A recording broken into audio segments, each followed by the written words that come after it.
And as it is appointed unto men once to die, but after this the judgment. Now let's pause here for just a moment. Let's look at some of these words. Resurrection is the Greek word anastasis, and it means arising from the dead. And it only has one application: eternal life after physical death.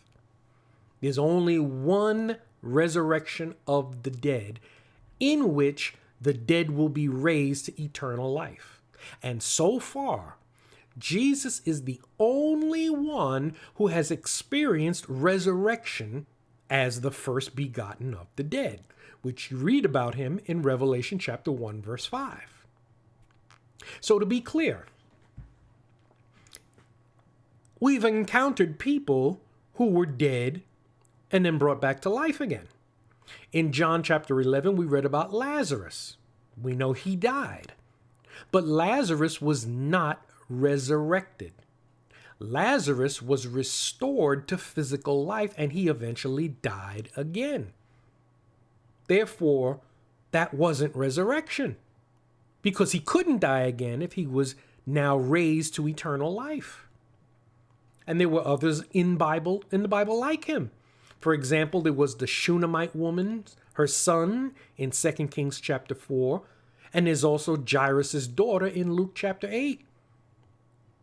Their physical lives were temporarily interrupted and then resumed until their appointed time came for them to die. So this principle that we read in Hebrews chapter 9, verse 27 states that people die once and then we're judged. There is no reincarnation. No such thing. Which means that if we die once and then we're ready or eligible for eternal judgment, that means we better get it right the first time. And there's only one way: to believe the gospel of Christ and accept Jesus as our Lord and Savior. Allow the Holy Spirit to transform us into the image of Christ, which is preparing us for the kingdom of God. That is the only way. We're not going to come back in a different body and given a second chance to live all over again and try it again the second time. One time and one time only. So make sure you get it right the first time, because we have all eternity riding on this.